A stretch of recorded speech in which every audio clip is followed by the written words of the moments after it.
two, one.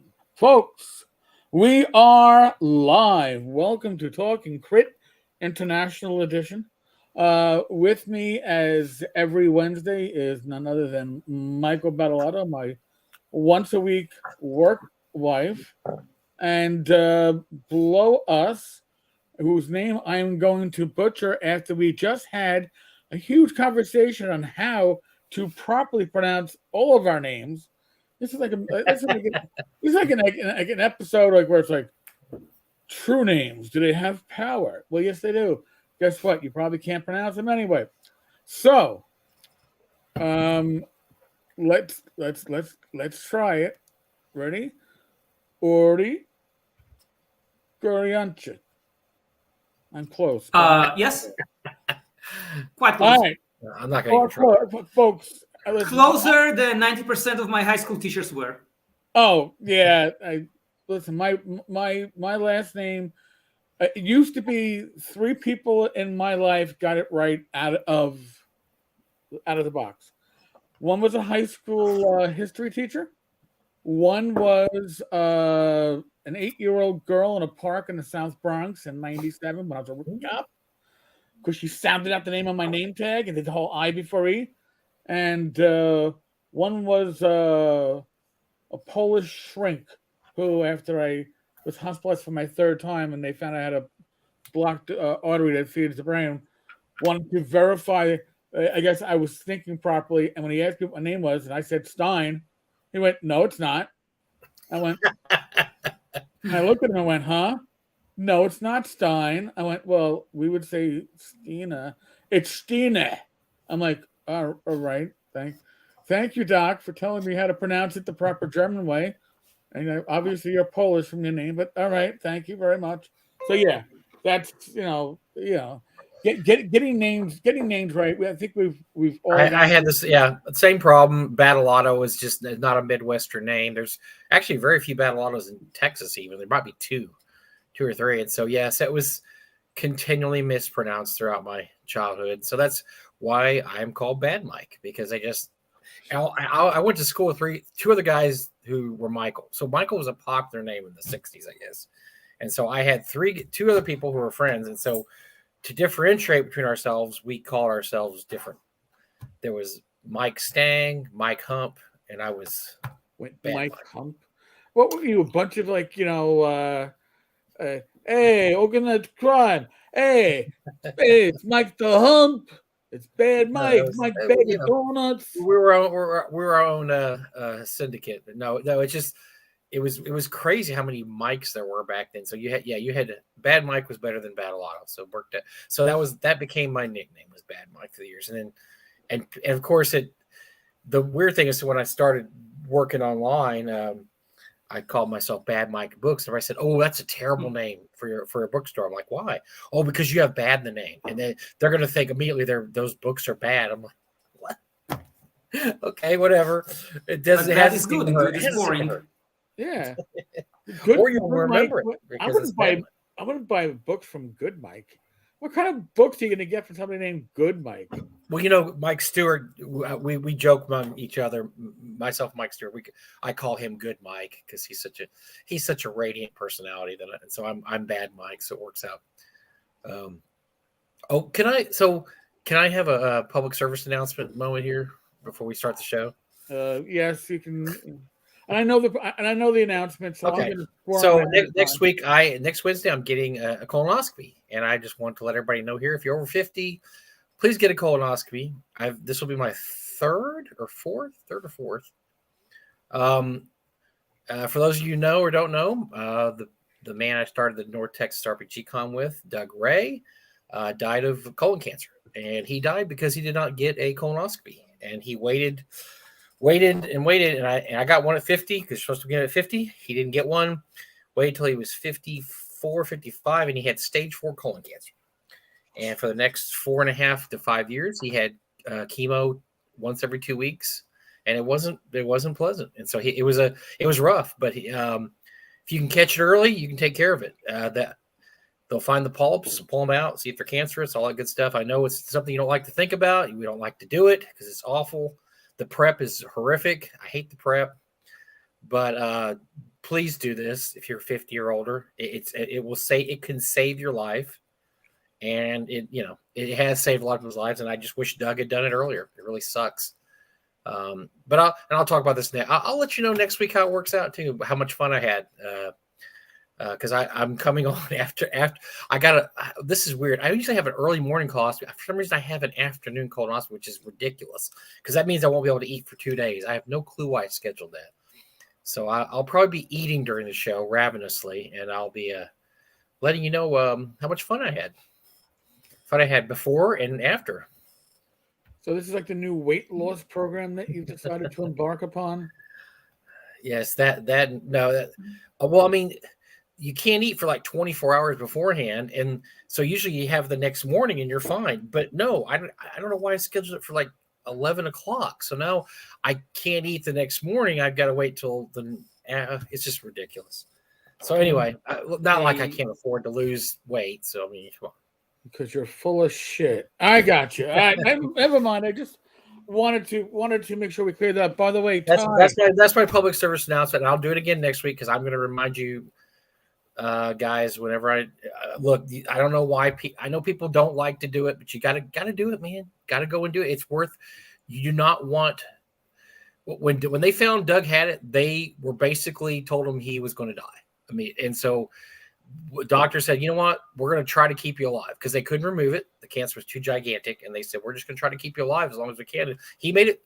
He's a tough guy, man. He made it 5 years. No, I know. 5 years of stage 4 colon cancer. Never really got better. It just didn't get any worse. Chemo May kept his memory be a blessing. Thank you. And we do, the con this year, he's on our Hall of Honor list, and he's just a great guy. And he was lost way too early because he was exactly the same age as I am. So it really sucks. Anyway, that's my public service announcement for the week. It's not Watsy sucks, which could always be my public service announcement every week. No, that's for the second half of the show. Yeah, that's for our second half usually. So, Ty, why aren't you Fargan Bastages? Yeah, Ty's at Gary Con. What's Ty doing there? He's a lawyer. What? They don't need any more lawyers there. And he's supposed to be I thought he would be working too. I guess he doesn't need to work. Wow. Well, the business is light. I have no insights. I'm just saying, Ty, some of us have lives. And that includes having to do this live stream every Wednesday at 8 p.m. Eastern. 7 p.m. Half our audience is probably at Gary Con this week. I didn't think about 2 a.m. in Israel. All right. Oh, wow. Well, thanks for getting up for us, Uri. That's why do you think I drink so much tea all the time? Well, then we'll get right to it. So, but it's okay. I'm fully aware, fully focused. I'm with you. Well, we're going to get to it. Well, first of all, I heard about you years ago, and I don't even know if you remember this, but you did a project for Frog God Games. Do you remember this project? I did. Years and years. It was called the floating. No, it was. I can't remember the name. The Hollow Mountain. That's it. Hollow Mountain. Great. And actually, it was a really good adventure. That's unfortunately somebody didn't edit it very good, and the version that came out was missing a room number or something weird. But that's the first time I ever came across your stuff. That's been about 10 years. That was about 2010 or so. Yeah, something like that. It's one of my early works. And then you've been running around the OSR since then, publishing various items, and this is your latest. For my scenes. And so this is rats for everybody, and I know everybody here wants to play a rat. I know you do, because it sounds cool. It sounds very cool.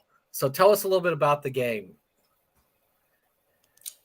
Okay, so the game started basically like that. We were sitting at a friend's farm, and he said, okay, Uri, run a game for us. And I'm like, I literally didn't plan to run a game. I don't have anything. I don't even have dice. I don't have any ideas. He said, run a game for us. I said, okay. And I thought, rats are cool. And I just completely improvised a game. And then I thought it's really fun. It should be a book. And I had no experience in publishing at that point. I only did work for hire. I wrote for Paizo, I wrote for Wizards, I wrote for Mongoose Games, I wrote for Gunmetal Games, but I never published anything. So I kind of jumped into it head on. And on the way, I did every mistake imaginable. Like everything you can do wrong in publishing a book, I did it. I'm not a good example, but I can be a terrible warning.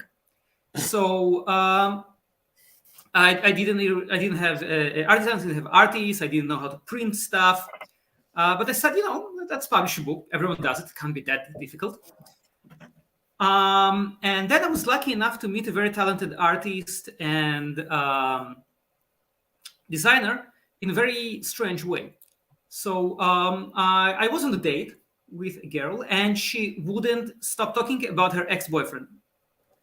And I said, okay, nothing is going to happen with her, but her ex-boyfriend sounds really awesome. Maybe I should meet him. She really sold him to me. And she kept saying, this guy, he's a great artist. He's looking for some interesting project.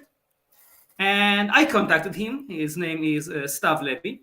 And he said, yeah, sure, let's do this book. It sounds cool. I don't know anything about RPGs, but Reds sounds awesome. So we did an Indiegogo. We crowdfunded this project. There are some other very talented artists in the book. And eventually, we did manage to get it published. And the idea of the game is that the rats suddenly gained sentience. They don't really know how it happened, but now they're sure that it is they who are God's people, and everyone else just stole their place in history, stole their place in beneath God, and they actually go on a holy war against humanity to restore their rightful place. And each red culture in the game is based on a different human culture. It's like a dark parody, a dark reflection of humanity. So it's a slightly offensive game, but it's an equal opportunity offensive game because it's very international. I try to engage as many cultures as I could think. We have Indian Reds, Mexican Reds, American Reds, Middle Eastern Reds, African Reds, North European Reds, Punk Reds, really lots of different cultures when in this game. And the mechanics I also think are quite unusual because there's nothing like hit points. Every time you are hit, you gain a random mutilation, which range from the funny to the horrific. There's a huge random table. Like half the book is random tables. And also you have a huge random table of mutations. So like no two characters are identical, even if you want them to be. Very quickly, your character changes. And it's actually not very easy to die in this game because my philosophy while working on the game was that which does not kill us makes us stranger. And the more you progress, the stranger your red becomes. So that's the basic idea of the game. I'm quite pleased with it. And the cover also has an interesting story because it's not painted. What Stav did, he actually took an actual book cover, defaced it, scanned it, and this is how we created this cover. So that was the cover was in and of itself an art project. Oh, interesting. That's yeah. See, I would have assumed that somebody would have I guess Photoshopped that. Not, I assume that Photoshop can do a lot. I don't really know how to use it myself, but I would assume it can. But we want it to be authentic, and actually, some of the paw marks are actual red paw marks. We had a rat run on the cover we were working with. We actually had several rats help us with the project. Very nice rats. Nice. Now, I spent a number of years in the NYPD's Internal Affairs Bureau, and in general, everybody who worked in that bureau was referred to as a rat. But the reality is, we dealt with a lot of rats, people that would, come forward with the misdeeds. Sometimes not even true misdeeds of other cops, but would come forward with information that was honestly in police culture or even in organized crime. that is what you would refer to as a rat, somebody who rats out another. So if I was still working, I would have this book prominently displayed on my desk at work because So you can let everybody know. Yeah, everybody like, dude, where the hell did you get that? I go, hey, yeah, and they wouldn't even. Nobody really knew I was a role player until I was halfway out the door, a few months from retirement, and it's only because I had one lieutenant couldn't find me on social media because I don't use my real last name on social media, and he insisted on finding me. When he did, he found my dwarven avatar, and that was glued to my mailbox when I came back in from a few days off, and I was like, son of a. But I mean, this sounds really cool. Sounds like a lot of fun, and it sounds like you put a lot of yourself into this. I mean, it's been a long. The Indiegogo was what, a decade ago? Yes. All right, so you've obviously found a lot of value. It's a copper bestseller on drive-through, which isn't easy to get when your PDF price point is just a hair under $20. Usually, the ones that start getting I don't know, metal rankings at drive-through are either stuff from Kevin Crawford or much lower price points because it's a combination of amount sold plus money's made. I don't know the exact formula, but it's generally not easy to get yourself a medal at a higher price point. Well, we have the occasional sale, so sometimes the price is lower. Yeah. Oh, I'm sure. Actually, I think that there hasn't been a deal of the day at drive-through for a couple of days. So if you're a publisher and you haven't used your deal of the day, I don't know, PowerPoints, whatever the fuck they call them, probably now is the time to do so because there's been a lapse in deal of the days. It's not like when we had Zweihander up 7 days out of 7 on a daily week. But now, Uri. Yes. You even in your day-to-day life, your occupation is involved with RPGs and kids. If I am correct in my history. Yes, that is my day job. I mean, to have working with RPGs, either on RPGs or with RPGs as a living, as your day job, is the dream of probably half the audience that's going to be tuning into this.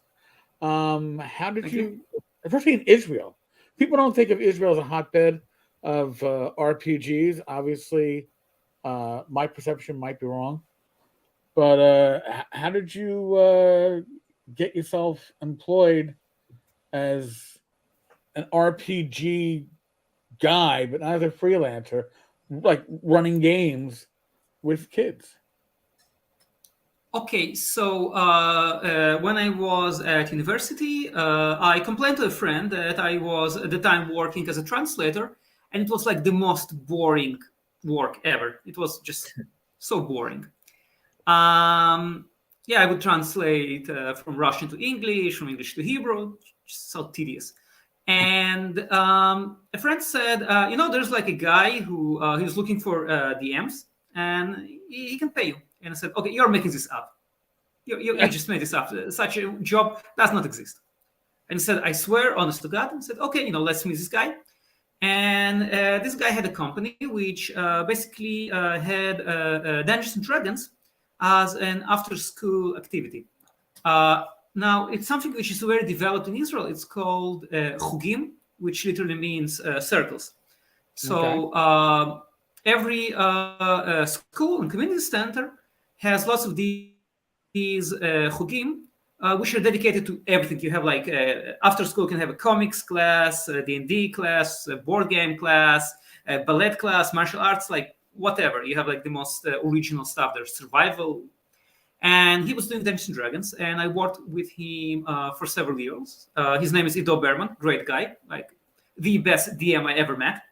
Wow. I'm so sad that he is very busy now. He doesn't run games for us anymore because he's really the best DM I ever met. As far as he's concerned, history stopped at second edition. He refuses to acknowledge anything which came later, but really amazing DM. Oh, that's our kind of DM then. Yeah, second edition is pretty much that's where it's at, and before. And after I worked with him for some time, I decided to become a freelancer. And I contacted various schools and community centers, offered them my services. And at some point, I had so many groups that I actually had to hire some help. I employed 2 more people. During the Corona, it all became a little, well, cat, please don't do that. And yeah, the cat came. Oh, No, it's not my cat. I don't even know whose cat is it. You belong to the cat. I understand completely. I am a cat person. Mike is the cat person. Yeah. Mm-hmm. Mine's right over here. He actually lived here before I came to this apartment. So I guess as far as he's concerned, I live in his territory. Yeah, he inherited you. Or you inherited anyway, him. So we mostly work with 3rd and 4th graders, but we have some teenage groups as well, which, I love working with kids, but teenagers, it's a different level of gaming. They know their characters, they know their abilities. You can basically playing with them is like playing with people my age. It's much more challenging, much more rewarding, but playing with children is also very interesting because you get to rediscover the things that you're now jaded and used to about. Because for young children, going through the forest and being attacked by 4 goblins is immensely exciting. It's amazing. It's the first time they do that. And after you play the game for 20, for 30 years, okay, a bunch of goblins. Woo-hoo. Yeah. I've done it a million times. Like a random encounter, it's boring. But with children, you get to feel how the things become exciting again. It's very rewarding. Cool. Now, out of curiosity, are these games run in English? Are they run in Hebrew? Hebrew. The majority of my students are Israelis. We get a few Americans, but very few. And even if you have like a group where the majority of students speak English, it wouldn't be fair to those who don't speak English. But now, is the material itself in Hebrew or is it in English? I'm just curious. I mean, I know I've seen it, I think in Zach Glazer's collection, Zach from Frog God, I believe Zach has some Hebrew releases. Okay, so 1 second.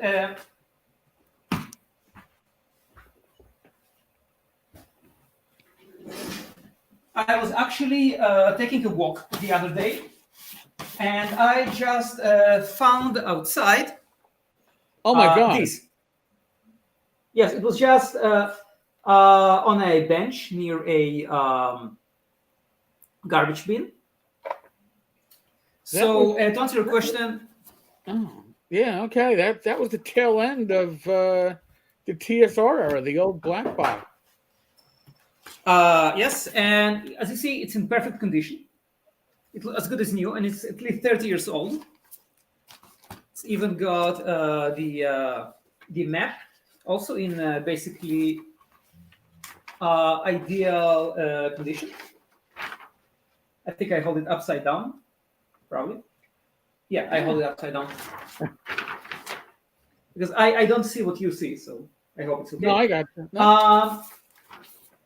Right. So yes, a lot of stuff was translated into Hebrew, and I also translated the character sheets myself and the spell lists. So yes, 5th edition wasn't translated into Hebrew, but it's okay. Really? Yes, the last edition to be translated was the 4th edition, which honestly nobody likes here. Well, nobody likes it here either. Nobody likes it here either. Yeah. Yeah. I don't think anyone likes it. I find that very surprising because 5th edition, the addition to Rule Them All, has been localized in a number of languages. Probably the most famous of which is Portuguese, because they've now apparently killed that market and canceled that license. there's a bunch of Brazilian I guess public relations freelancers for Wizards of the Coast that were recently unemployed because I guess Wizards left that market. I would I have love said Brazilian gamers. They're hardcore. They are they are hardcore. very hardcore. Only problem is sending material to them because their post office seems to steal anything of any value. Allegedly, I'm not accusing the actual postal service of such acts. I'm just making an observation based upon what I've read. Brazil? Yeah, on social Yeah, media. I have a high. I can't ship there anymore for my business. It's to probably 50% of the packages never get there. It's really bad. I'm not sure why, but it's pretty bad. Yeah, about 50%. Wow. That's corruption. By the way, Greece is the other place that's terrible. Greece and Brazil. Greece, about half the packages don't get there either for some reason. So, well, Greece has its own issues, but Greece just has a little bunch of. They have the patronage system, so they don't really have best people doing the jobs, and apparently it's a hereditary thing, and it's just not. They're just not very good at their job in Greece. Let's put it that way. So, yeah, that's probably why I'm losing packages to Greece. But as an American, it always when I find role players throughout the world, it's always like, amazing to see, but to hear the popularity of role playing that you get into an occupation that allows you to run games for kids, and then get to the point where you're doing so much of it that you're hiring people. And my company is small. I only employ 2 people. I know companies that employ like 10, 15 people who do that. That's amazing, and that's for an edition of D&D. Firstly, if you're running D&D, that isn't even offered in Hebrew. It isn't even offered in the language of the people. I mean, I guess there's got to be 5e players out there that are running from, I guess, the English translation or maybe the French translation. French is pretty popular out in the Middle East because of the whole, late 19th, early 20th century colonization of the area by the world powers. Well, Israel was part of the British Empire, so we're more into English. Although we do study French in high school. I see, I studied Spanish and German, so I consider myself illiterate and incomprehensible in at least 2 other languages. I know enough to recognize the language and probably butcher it, but not get much beyond that. But it amazes me that a company like Wizards of the Coast, who is so invested in getting 5e into the hands of different people in different places of the world. Israel, the economy in Israel is pretty strong. The market is strong. Obviously, people are playing the games. You wouldn't even put out a starter set in Hebrew. It's like filling on purpose. It just seems to be a ground ball for a company that size.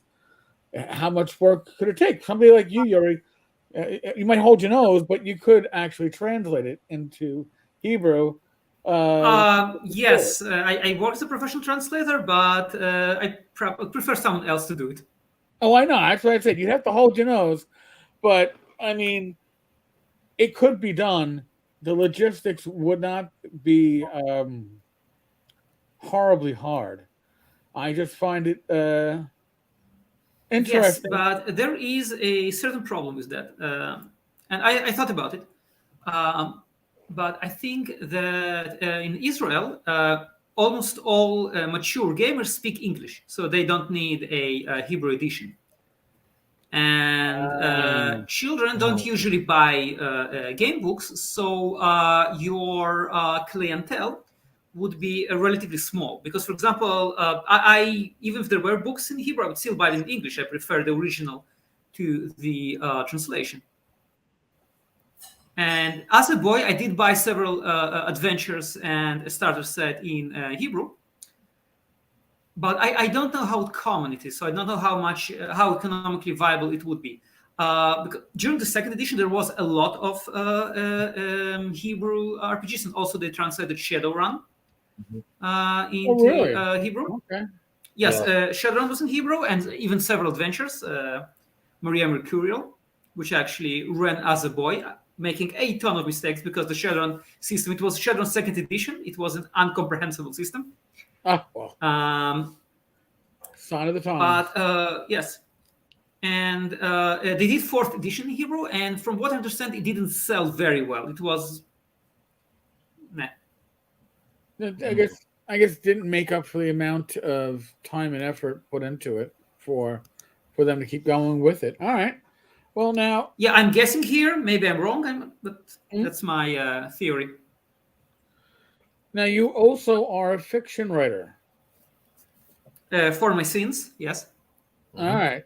So now you've got. I have to say, I'm assuming, yeah, you are self-published on this one. I am, if I am. Rest is self-published. This one is published by Wordfire Press. Oh, Hmm. well, it isn't all right because you've got 31 ratings on your book, which is actually it means that people are reading it that are outside of our little circle of the universe. I got to say that it's also in hardback. It's an Audible, and Audible Yes. translations are, or conversions to Audible are not cheap. I know this because my sister was published, and she did very well in Audible. It was a bestseller on Audible, but the process, like her publishing company told her, I forget what the cost was, but the cost to have the Audible edition done, have the recordings done, you got to do a professional voice person. It isn't like you, me, or Bad Mike just going, yeah, I'll talk into the microphone for the next 2 hours reading this book. It's done professionally. That's pretty Yes, impressive. the narrator who did this book is really terrific. I couldn't do anything near what she did. Awesome. So tell us about it. What's the book about? Okay, so this book also has a funny inception. One evening, a friend and I were chatting on Google when people still used to chat on Google. And he just threw a random sentence into the air. He said, like, I can escape von Schmidt. And I said, aha, but what will you do about the pterodactyl? And we just started throwing random sentences at each other. And then he said, okay, I'm going to bed. And I like, but what happened next?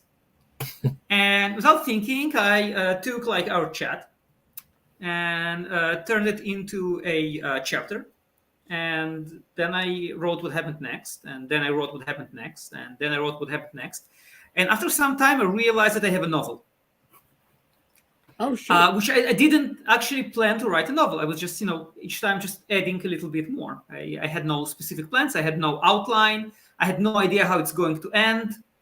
I was just basically playing a role-playing game with myself, challenging my protagonist, and then solving the problem, challenging her again, and so forth. Until finally I had a novel, and it's kind of inspired by the logic of live-action role-playing games when everyone is trying to screw everyone. And after I had the novel, I said, okay, I already had very hard experience with self-publishing with Reds and another book I did called Tales from the Israeli Storyteller. So I said, okay, I want to find a publisher of this one. And I started sending it to various publishers. And Wordfire Press decided to publish it. They're a very cool company. They're owned by Kevin Anderson. He's the guy doing all the Dune sequels. And he was a consultant with the recent Dune movie. Okay. And he's a very cool guy. He gave me some very cool tips. And that's how this book came to be. Oh, that's pretty cool. Yeah, that's kind of neat. Yeah. So you are a fiction writer. You are an RPG writer. You are a paid DM, effectively. You are like I don't know, like a geek renaissance man. I mean, you do a little bit of it all. Yes, I do. I quite like RPGs and fantasy, as you noticed. So now, and you know the OSR pretty good, Uri. What's your favorite OSR type game of all the OSR type games out there? Not D&D particularly, but I mean if it is D&D, it's D&D. But what OSR game are you most interested in? Well, I mostly run D&D, not necessarily because it's the best game, but because again, when you work with children, you want to start with the base, and like their parents, the people who actually pay for the classes, they know the word Dungeons and Dragons. They don't know any other words. If you say OSR or if you say Shadowrun, they will like just stare at you like, "What are you talking about?" And everyone in Israel knows what Dungeons and Dragons is. Everyone, like even people who have never played, who have nothing to do with geek cultures, they know the word, the term Dungeons and Dragons, which, by the way, called in Hebrew mazes and dragons. okay. Yeah, mavochim v'drakonim. So that's why I actually use D&D. There was a very nice OSR book, and I forget its name. It was also something and something. I think it was called Swords Wizards and Swords. Swords yes. and Wizardry? Okay, yeah, that's I kind think of I was thinking so. about. Yeah, that's Matt Finch's game. Yeah, that's see that. And there's a lot of games like that. I just didn't know what kind of if they've had very much influence at all on the Israeli gaming. I assume not after what you just told me and the fact that there's just not many translations out there. I guess there are people, there are like Israeli OSR fans, usually people who are slightly older than I am. I occasionally I mostly find D&D books are older than I am. But there is a small OSR crowd in Israel, but it's really small. Israelis are usually more forward-looking with games, and there's a very big crowd in Israel for White Wolf games. Israelis really like Vampire, Werewolf, Israel by Night, etc. That kind of makes sense, I guess. I mean, the White Wolf books. If you're going to get something that's regionally, even not written in Hebrew, Israel by Night, or stuff that is more localized, maybe in Egypt or taking place in other parts of the Middle East, it's more localized. I could see that, fit in the mindset a bit better. It's touch. Like for me, it would be hard to imagine. I've never been to Tel Aviv or anywhere in the Middle East, but I can imagine what it's like to be in Los Angeles because it isn't that much different from New York.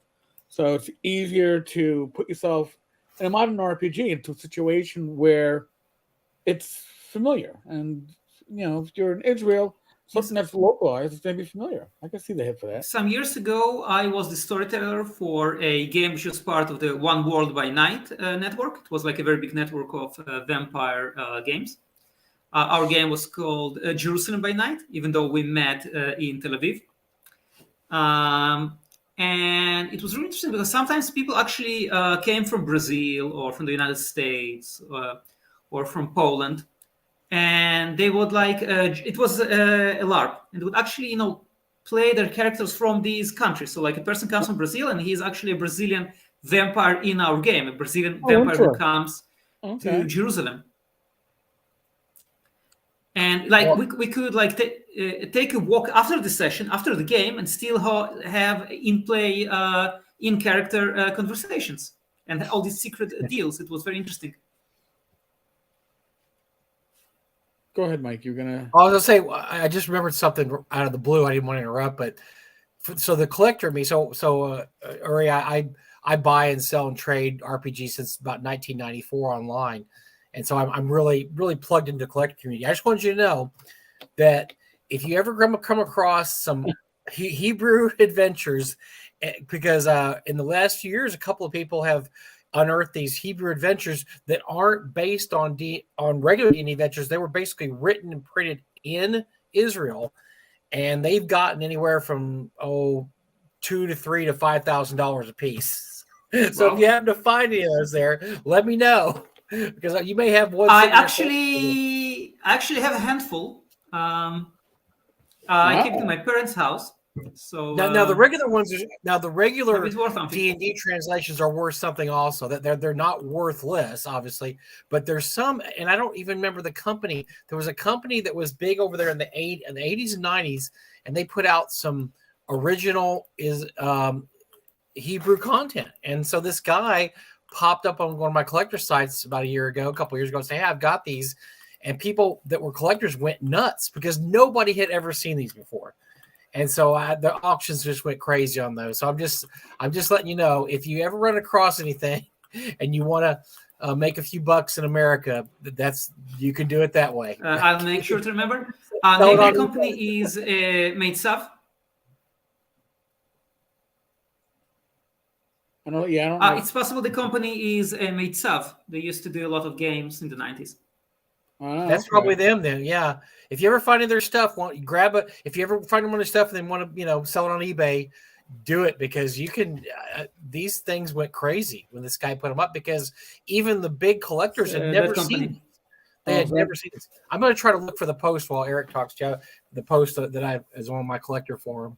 I want to try to find the post because I'll give you the names of them. But yeah, it was funny just because these big time collectors were just going nuts because they're like, we've never seen these before. And it's an Israeli company. They're only published in Israel. So yeah, nobody had seen them in the United States. They never made it over here. They'd only been published in Hebrew. So that's pretty. I remember also one time I have a friend who used to live in Acre, which is a mixed Jewish and Arabic city in the north. And she wanted, like part of her university project, she ran a game for Arab children who didn't really speak Hebrew. So their instructors would translate. And she actually managed to find some basic material. It was all fan-made of Dungeons and Dragons translated into Arabic. Oh, wow. I've seen the Hebrew stuff, the regular Hebrew stuff. I've never seen Arabic stuff. That's crazy. It was all like, unofficial, fan-made, but it really helped. All right. So then, the United States, we had the Satanic Panic back in the 80s. And Israel is a country that's built upon, one of the Abrahamic religions, obviously. Judaism. Did you have any kind of satanic panic either then or now? Is it looked upon as works that a game or something that doesn't really fit in with a religious individual, or is it kind of like just a curiosity? No, if anything, I'd say religious people are overrepresented in role-playing games. Oh wow, really? Actually, yes. Actually, several times, because I think that a big part of Judaism is reading texts and then arguing about them. And a big part of playing D&D is reading texts and then arguing about them. Yes. And whenever I have like religious kids in my games, they're like, they're always sitting with the book. And he's like, according to this paragraph, verse so-and-so, the interpretation is so-and-so. If you interpret differently, you sin to the meaning of the book. And I love it. And I have never encountered any kind of religious objections to role-playing game, any kind of implication of occultism, because like every rabbi I spoke with said, okay, it's a game, you're not saying these pagan deities and magic actually exists. Right. And also, like, I noticed that religious kids, they read more fantasy, they read more science fiction, they are more inclined. Interesting. Yes, I'm talking about like not ultra orthodox, because they're like anything which isn't studying the Torah according to them is just a waste of time.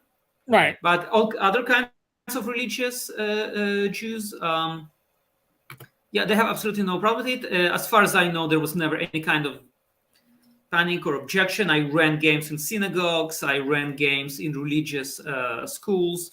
I have students who come from very traditional, very conservative backgrounds. So no, I've never encountered any kind of opposition. All right, interesting. Lensman wants to know, what is your favorite setting? I'm torn between two settings which I really love. It's Dark Sun. I just love the world, the vibe. I really love about the Dark Sun the idea that the bad guys won. You're not going to save the world. The world is dead. The world is dead. It's the only reason it survives is because of these, sorcerer kings, these really awful people who have to live with what they have done after these. They basically destroy the world. And it's just but despite all of this, the world is so vibrant, so energetic, so lively, so colorful, and I just love this dichotomy and all the opportunities you have for adventure in this really savage world. It's so very different, very alien, and also very high concept. And I also love Ravenloft. One time we ran a campaign which actually had the group travel all across Ravenloft. And I think I know the map of Ravenloft better than I know the map of Europe at this point. And I have so many good memories. It's such Ravenloft is so real for me. It feels like an actual world, even though every place in Ravenloft is just a copy paste from some earlier source. Well, that's why it feels real, right? Everything has a cognate. The actual castle Ravenloft, I can close my eyes and just walk in this castle because I run this adventure so many times. I remember it so well. Every time it was so different. So yeah, I really love Ravenloft. I think it's a less original setting, but I just have a lot of fond memories. But artistically, probably Dark Sun is my favorite setting. It makes a lot of sense because if you like that type of Gothic, I can never really get into the basic Ravenloft, but oh god, what was the other box set? The Forbidden Lore. No, it's the red. Oh god. Oh, Mask of the Red Death. Yes. Mask of the Red Death. That was very cool setting. Cool setting. Yeah. I liked it. My gaming group liked it. We played it for a bit. That just seemed to take for me, core Ravenloft reminded me too much of the black and white movies from the 30s and 40s. I think it's by design. Yeah, I know. It probably is. I couldn't get into it. But Mask of the Red Death was a twist on the twist that for us was very enjoyable, very playable. Mm-hmm. And you could almost pull in standard adventures with a little twist to that setting. But the one thing that Ravenloft and Dark Sun both had is that they weren't dungeon crawls, right? A dungeon crawl was not going to fit in. Dark Sun had those damn flip books here in the States, which I didn't like that, but I guess TSR didn't like it either because after a while they went back. Well, and it was only used for Dark Sun. I don't think any other system used those. Yeah, came in those really shitty boxes that folded open there. But I enjoyed it. I enjoyed the hell out of Dark Sun, but it was a depressing setting to play long term because you're right. It's about survival, right? The Dark Sun, you're not going to fix that world. The best you can do is, survive to the next play session. Or, my character died, but it's okay. You still got at least 2 more in your stable. So who are you pulling out next week? One of the things I loved about Dark Sun is you don't start at the first level. You start at the higher level because it assumes that if you've reached adulthood, you're already, you gain several levels just by reaching, age 18. That's how badass this world is. That's how tough this world is. Yeah. And then was always what's weird about regular D&D. And I always tried to work the reasoning into my games is if dwarves and elves are so long-lived, then why are they 100 years old in their first level or whatever, or 50 years old? Because it just didn't make any sense. What have they been doing for 40 or 50 years? It's always had to try to work into my games that they're being apprenticed or something. I mean, it just didn't make any sense. Why is an elf who, elves live for centuries, every elf you run into should be, 12th level or 10th level. It didn't make any sense in gameplay reasons. So you have to try to work out some kind of reason why that's in there. So that right there, that's the one I was talking about. It sold for $7,000 on eBay last year. It's called HCM1. It's called Lunar Women. Frank Menser said it's one of the 2 most rarest modules ever printed for D&D. The other one is HCM2, which apparently it's not translated. It's actually written by an Israeli. I see Gail Perry. It was, and so if you see one of these, Uri, congratulations! You probably just made yourself about $7,000-8,000. Well, you can put it up on eBay and be assured of getting that. Unfortunately, the one I have is translated. It's not a Hebrew original. I think I have. What was the name of the adventure with Xanaton? It's like a whole city is going mad. The Lost City, before the Lost City, yes. No, there's actually a really big collector's market in non-English versions of adventures. If you look on eBay, you'll see that a lot of Hebrew, and so they printed D&D in Hebrew, Spanish, French, Japanese, German. I think that's about it officially. And there may be a few one-offs here and there, but those are the big ones. And Italian also. There's people that collect them all. They'll go out there and they get tired of collecting American. They have everything in American. So guess what? Now I'm going to go try to get all the Japanese ones or the French ones or the German ones. So yeah, there's a big collector's market in foreign language, but the Hebrew ones are harder to find, I guess, because Hebrew's not a huge spoken language outside of Israel, and so I think they just mostly sold the Hebrew modules in Israel. That's pretty cool, Mike. I actually never seen one. I've never seen like those originally published for the D&D adventures. I didn't even know they existed. There's a page. Hold on, I'm going to link you to a really cool page in just a second. Eric, it's I also have Cares of Xanaton, I think, and Maria Mercurial, which is a Shadowrun adventure translated to Hebrew. A very nice adventure, by the way. Well, if you ever need it's very Shadowrun. If you ever need pocket money, just go ahead and throw those babies up on eBay, sir, and you'll do pretty good. I think I'm looking at prices right now. It looks like you do pretty good. Okay, here's the page I'm looking for. Maybe I should. I'm gonna send you a link here, Eric. This is an official link. The page is in Hebrew, so I can't read it. It is every traditional D&D module ever published in Hebrew. And so let me send this to you. This is actually, I just found this page right now. It's a very interesting page. I think that's it. That might. Hold on. Let me see if that's it. Yeah, that's it.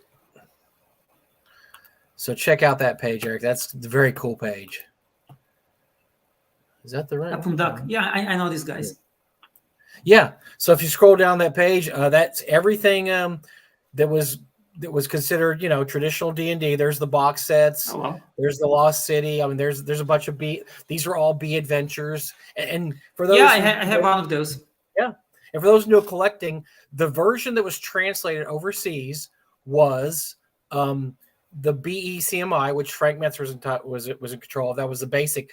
And so so basically overseas, Frank Mentzer is known better than Gary Gygax because Frank wrote all these, and these are the versions that came overseas was the basic until second edition. Now you see, there's some second edition books down there.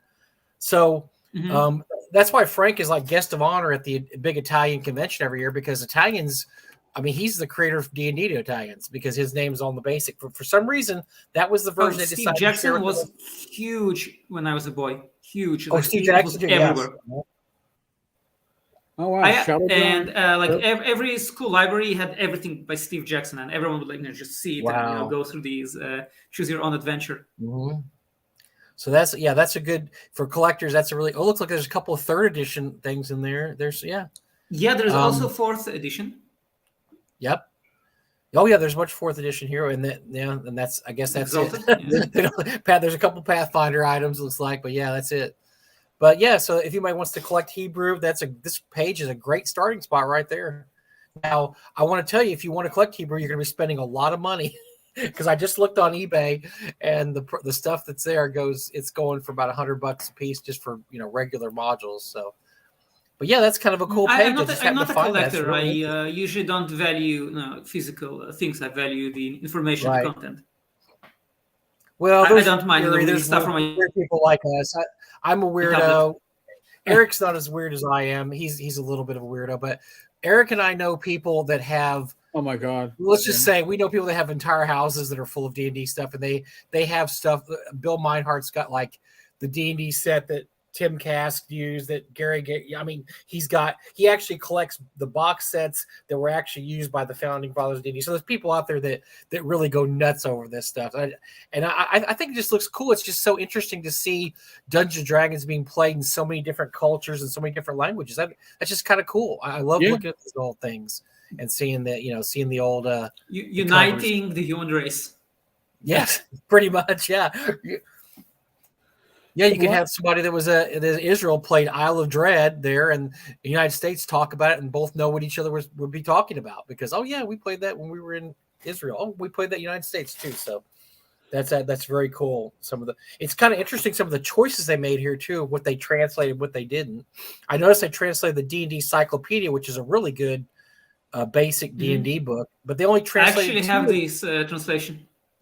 Oh, really? That's a great role-playing book, period, anyway. But they only translated 2 of the Gazetteers, looks like to me, Eric. Right. They probably won't translate more and then just run out of money. Well, I noticed these are all early 90s. So, yeah, that's about when TSR stopped sponsoring anything. They just stopped. They're like, we don't really have any money to do anything anymore because it looks like the last things were some 2E stuff and 95. That's until WotC bought the Wizards of the Coast bought the company, and then 2003. It looks like there's some 3rd edition stuff. So I see someone is asking a question. What are your future plans for writing? Will there be a sequel for Reds? Okay, so about Reds, I plan to do an adventure path, like another book, which is going to be inspired by Against the Giants. But instead of giants, it's just going to be rats going to different kinds of humans. And it's going to be like an international adventure. Rats are collecting different relics spread all over the world. And instead of giant houses, you'll just have regular people houses, but they are giants for you. So that's my next plan for rats. And in regard to writing in general, I have recently completed a novel. It's a fantasy novel that takes place in modern Israel. It's about the Nephilim, like a bunch of kids go for a walk, encounter Nephilim, and uncover like a conspiracy. I don't know who or when will publish it. I'm looking for a publisher right now, but God willing, it will be published soon.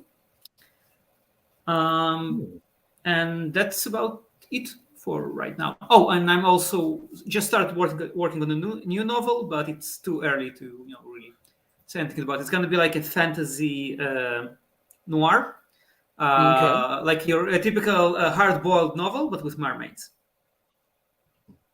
Hard-boiled novel, but with mermaids. Indeed. I like it. There you go. You heard it here first, folks. So, all right. So now, that's pretty good. You actually have a lot of stuff on your plate. That's a nice way to do it. And I gotta say that I am now very intrigued by rats. So. Oh, I wanted to ask you something about the Rats RPG, Uri. So what's kind of the end game here? Do you have an end game, or is it just something you play that you can pick up and just play whenever? Or is there like a goal that you're take over the world, of course?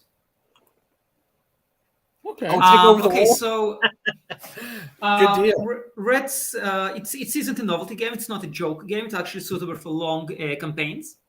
Mm-hmm. There's a whole section of the book suggesting various kinds of campaigns. Like you can just play it straight. You are in a war against humanity. You have to collect ancient artifacts, relics, uncover your past, build a force. Or you can have like a very unorthodox campaigns. Like you could play a rat who realizes it's all just nonsense and lies and fake, and tries to free the red people from the oppression of its theological authorities, its theologians. You can just play red who doesn't care about this holy war and just goes on adventures and tries to make it big. It's kind of like asking what's the end point of D&D. There are so many different kinds of games Right. you can run. In Reds, you can even play like a whole warren, and like you have each time you have a roster of characters, and each time you choose certain characters for adventures, and as the game progresses, the whole warren gets stronger. So that's another style of play which the game supports. But the basic kind of game is promoting the Holy War, finding relics, acting against humans who have discovered the conspiracy, who is a threat to you. And of course, against red heretics, reds who don't interpret the holy text the way you interpret them, like you, but don't agree that you are the boss, etc. It's a very cynical game. Cool. I mean, it sounds like a fun one-shot or a kind of a beer and pretzels type game to just get your friends together and play, and everybody, I didn't know how well it worked, like for, I guess, campaign type play, but it sounds more like a kind of a one-shot. You can also play it as a one-shot game. Actually, the book counts as a short adventure. I quite like this map. You just explore this bunker, and so yeah, you can also use it for one-shot adventures, but not necessarily. It also supports like long games. As you can see, it's a pretty big book. Oh, so there's campaign playing there, and it's so it can work equally well as a convention one-shot or with your home group for a number of sessions. We used to. It's funny because like when we would play Paranoia is a campaign game that probably works very well as a convention game. But my players, we would play a campaign for a whole summer. It might be insane, okay. And I'd have a whole box full of notes that everybody was passing back and forth, and they might be on their second set of clones, but it was still a continuous adventure from the beginning. I think it depends on your group a lot of times. I actually ran a pretty long Reds campaign when I was working at the game, where the plot was that basically what awakens the Reds are ancient images of God, the way they imagine God looks like. And they at some point the players discovered that there is another image, an unknown image, which was broken into 7 parts, scattered all over the world. And they went like on this grand campaign to gather these parts. And along the way, they contacted heretic Reds or Reds who didn't believe in all this Red mythology and changed their mind and became like freedom fighters. And it was actually, I think, some 20 sessions. It was a pretty long game. It takes the right group. If you are, if your group, like my gaming group, could handle anything from fantasy to gonzo sci-fi, like Paranoia, and make a campaign out of it. If I gave them straight science fiction, they'd last 3 sessions and then tell me, what are we doing? Because they couldn't wrap themselves around straight science fiction. They needed that, because gonzo science fiction, like Paranoia, is in its own way, it's a fantasy. But to do like a hardcore traveler game, they couldn't wrap it around it. It just didn't. The problem with Traveler is that it's so fun to create characters. Yes. That every time we play Traveler, we just spend the whole evening creating characters, rolling characters, and just and you like roll character, and you have 4 years, another 4 years, another 4 years, and you reach retirement. This person led a fascinating life. Why would he go on adventures now? Yeah, what are we gonna do after this?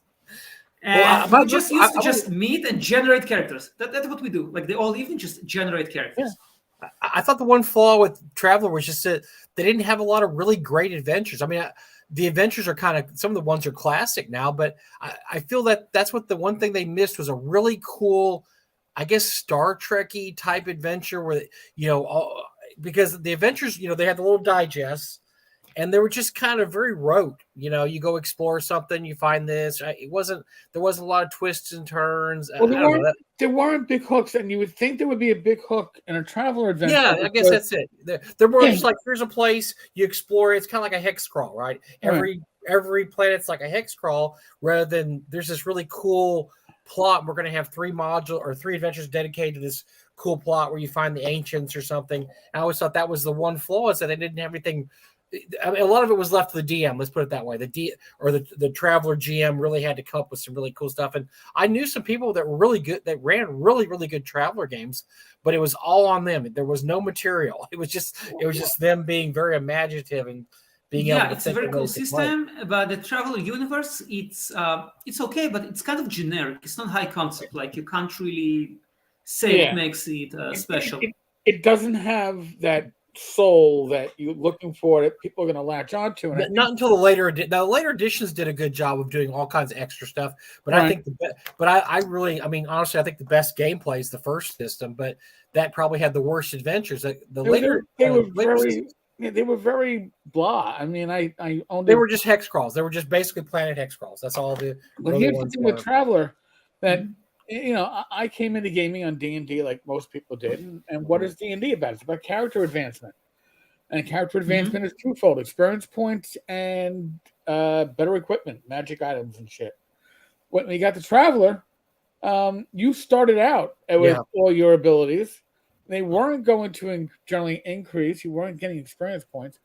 And what you accumulated for power was often knowledge. And if your DM was not one that could build a campaign that was contingent upon character knowledge and connections, you kind of didn't have a great campaign, because it didn't. But that was that's my theory about early RPGs, though, is if you look at RPGs, how they're created now and how they created then, back then, first of all, they didn't really have a clue about game theory, about what to do. And their games were very much like war games, because war games were really what they had to look back on. But nowadays, you would never have a game like Traveler or D&D created, because they would ask those questions. They would say, okay, so what's the advancement here? Oh, well, Traveler doesn't have any advancement. Are you kidding me? You have to have advancement. You've got to at least get the character better, or something's got to be better. You can't just be the same character. I mean, even Call of Cthulhu, as deadly as that game is, has character advancement. I mean, you could get smarter. Of course, you usually go crazier, but you could actually get better and better at events. That's just a flaw of the game reasoning back then. Yes, because you would never have a game like that now. Role-playing games are about character management. Because we talk about computer role-playing games. Every computer game is a role-playing game. FIFA is a role-playing game. In every computer game, you literally play a role. So what makes our video RPGs or JRPGs different from any other game is the idea of character management. You manage a character, you increase your ability, and so forth.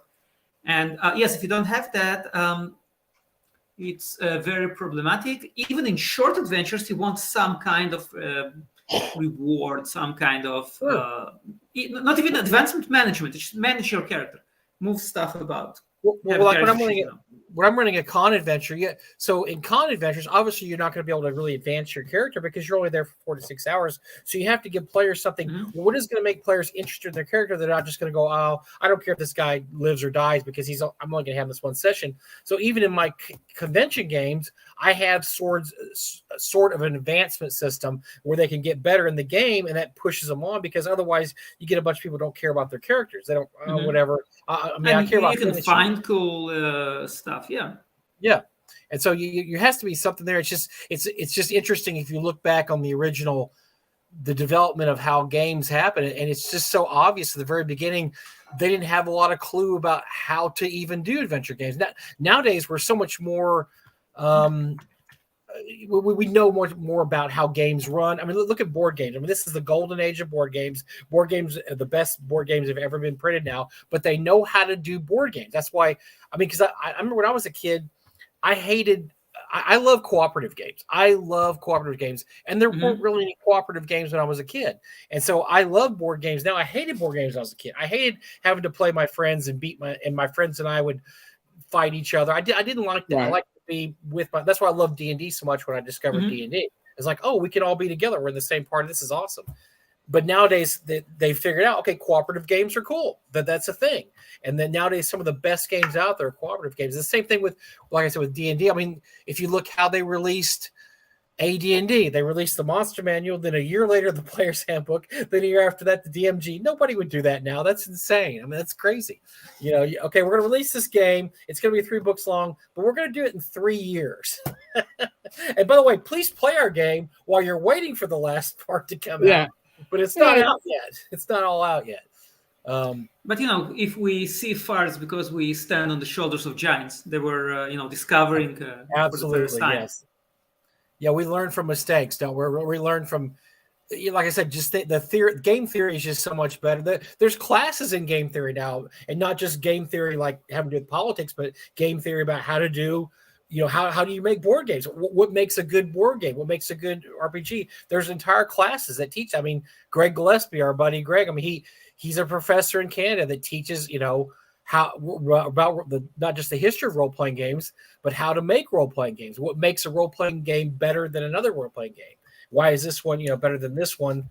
Or why does this one work and this one doesn't work? And a lot of times it comes down. I actually also like to do it sometimes with my kid groups, have some workshops like adventure design, world design, and try to explain. Well, obviously, if you talk to third graders, you can't get too deep into game theory because you don't have the mathematics for it. But you can get them, you know, interested, give them some basics, and, you know, you plant the seeds that will hopefully grow something excellent in 10 years and 15 years. So that's I've had some great suggestions. I mean, I'm playing with my grandkids. I've had some of the best suggestions I've ever had from games because they don't know what's right and what's wrong. They'll just say stuff, and you'll think that's a great idea because they don't have the baggage that we have as older people. Like, okay, well, you can't do it that way. You can't. They'll just say, well, why can't I do this? And you're like, I guess you can. That makes sense. And so it's always good to get fresh voices in the hot. I mean, look at one of our big subjects lately is Shadow Dark, and that thing's about to blow through $1 million Kickstarter from Kelsey. By the way, special guest at North Texas this year, Kelsey. So had to throw that in there.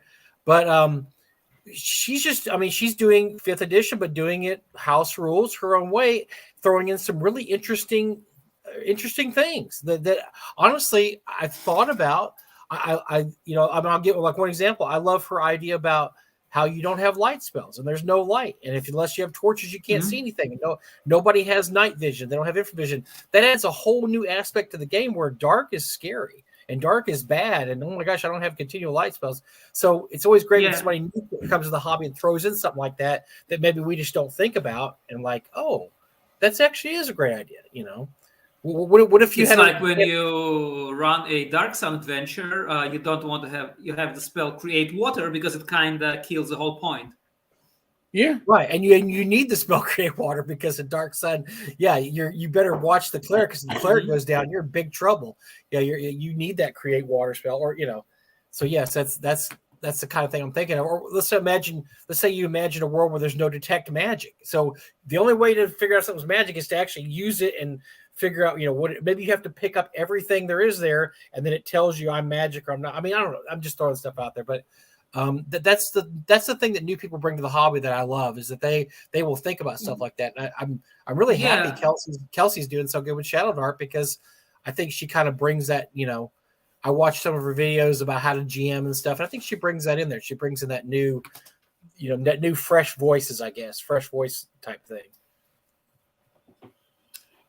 Yes, and I also want to add that I've never felt under obligation to use all the options in the player's handbook because for me, that is what they are, options. Right. Mm-hmm. So, like, I don't like the idea that, you know, you have Dragonborn in the player's handbook, so you have to have Dragonborn in your game. Because GM is trying to bring a certain artistic vision to life. And maybe Dragonborn doesn't suit this vision. Maybe Magic doesn't suit this vision. And in the past, I sometimes had even some friction with players about it. Because, why can't I play a half orc? So in this campaign, there are no half orcs. Why? I decided, that's the kind of the vision campaign that I'm I running want to realize. The campaign I'm running now, I have a player that loves half orcs, and it's a Dwarven Deep. Greg Gillespie's Dwarven Deep, where there's no half orcs because the dwarves killed them all. So I have to tell him, look, no half orc this time. He's like, oh really? I was like, no, it's not going to work. What if he can pass for human? No, they're going to know he's a half orc. He can't pass for human. So no half orc this time. Just you're going to have to do a dwarf for somebody that doesn't hate dwarves, because the main focus here is on the dwarves. Some time ago, I ran an adventure which was inspired by the Russian Civil War. It was fantasy, but inspired by the Russian Civil Wars. And the players like, what races can you play? And say, okay, you can play humans, and that's it. You can play humans or not play. And they're like, and that's an adventure like meet an elf, and like, oh my god, there are elves. Why can't I play an elf? I said, because there are also cows and sheep and trees and armadillos. You can't play them either, because the story I wanted to tell was a story about humans. And even though there are elves in this world, you can't be those elves. And I think that sometimes the idea that everything must be playable kind of kills the idea of fantasy, the magic of fantasy, because I really like in the Lord of the Rings, elves aren't just humans with pointy ears. They're different. They're different creatures. Right. They're very unique, very special. Dwarves aren't just short humans. They're basically an alien race. Right. And I do like this. Something I really like in Lord of the Rings is one of the hobbits. His dream was to see an elf, just to see an elf, because it's something so rare, so magnificent. And if you can play an elf, it's not unusual to see an elf. I have an elf having a beer right here. So what's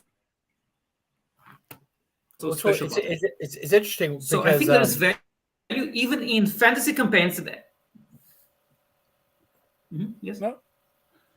Well, I'll say that's why it's kind of cool when you do a campaign to set, like I like my campaigns to all be a little different, to set priorities, because I remember years ago I had a guy come in, he wanted to play a tiefling. I'm like, I don't really do tieflings. I mean, he's like, well, and he was giving me all the cool things about tieflings. I go, I understand it's really cool. I just don't do those. My campaign world doesn't have tieflings. It's just something we don't have. I mean, he goes, well, why don't you look into it? I'm like, I'm looking into it. I don't see it. Sorry. It's I just don't like tieflings. And I even told him, like, look, I might even do a dragonborn, even though I'm not really big on dragonborn, but tieflings just don't fit in with my worldview of my campaign. And that's something you have to set for your campaign, but it's tough because sometimes players want to do this or want to do that. And we become, in the gaming world, we're much more, I mean, back in the old days, it was whatever the DM said. I don't care what you want as a player. I don't care. Here's what we're going to do. That's my philosophy. Yeah. You still have that philosophy. But then it became more accommodating to players as the years went on. And especially once third edition started, I think third edition was kind of the open the well, where people were like, okay, yeah, whatever you want to play, we're going to go ahead and play it. And so I want to play talking cactus. I'm going to play cactus. Yes. Good. And I have my pot here, and I'm going to play a shard of glass. I'm going to play talking shard of glass. But you know what? They turned D&D into Pokemon. They did, and to some extent. But now, if you remember the original books, right? They talk about you can play it whatever you want. If you want to play a dragon, you can play a dragon, but it's going to be, I guess, a newborn dragon. Really, you can't play an ancient red dragon, or if you even I want to play purple worm. I want to play jellyfish. I don't know. Well, it even said you want to play a Balrog, you can play a young Balrog. I mean, I understood what Gary was getting at because the game was very gonzo back then. Right. But it just doesn't fit in with my world. I'm sorry. My world, I'm not going to let you play a Balrog. But I understood that Gary was all cool with that. But even though Gary was cool with that, did you hear about very many people playing dragons or Balrogs? No. I never did. I think he just threw that in there, but I don't know that actually really happened very often. No, I absolutely hate this approach. You will never find it at my table. Good. Because one of the things is that a fantasy world is not our world. And when you do that, basically you turn it into our world, but everyone has a different skin. So the only difference between a human, an elf, an orc, a dwarf, a dragonborn, a huge purple worm, it's the skin. It's like a computer game. we are all the same. We just have different skin, Right. and it takes away all the magic. It takes away the fantasy. And I think it came from the Japanese, because in JRPGs and in anime, you walk down the street and you have these, lizards and rabbits and cats. They're all humanoid, just walking about. They're all people, and I don't like it at all. I think it kills the whole idea of non-humans being special, being unique, being different. And I don't think, like, very few players can actually play a non-human in a way that makes you feel that they're playing a non-human. Usually when they play a non-human, it's just a mask they're wearing. They're still human, but with pointy ears. They're still human, but with scales.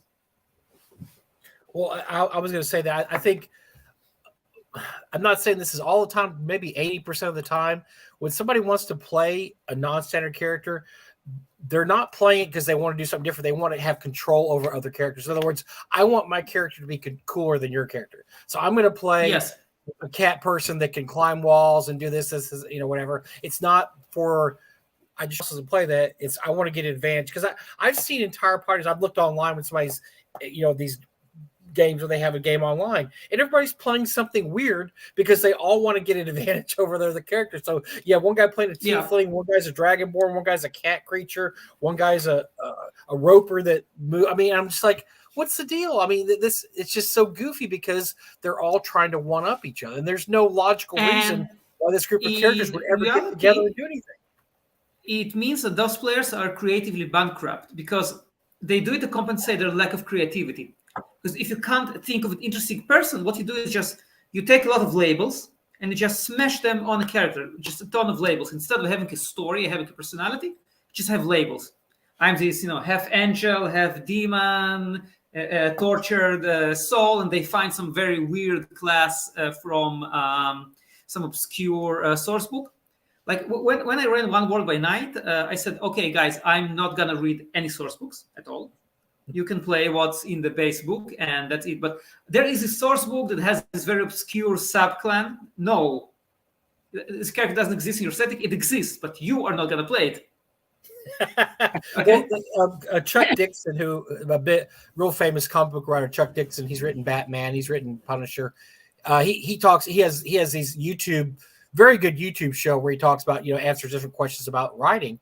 And one of the things he always gets mad about is, he said you should be able to take any kind of character, make it interesting, but a lot of what people do instead is they add these quirks to them, and they think if they add about 5 or 6 different quirks, that makes the character interesting. He said it doesn't. It becomes what makes them interesting is their backstory and what they do. And he was given an example of, like, he's the one that created Bane. He created Bane, who was in the Batman movies. And he says he hated what they did with Bane.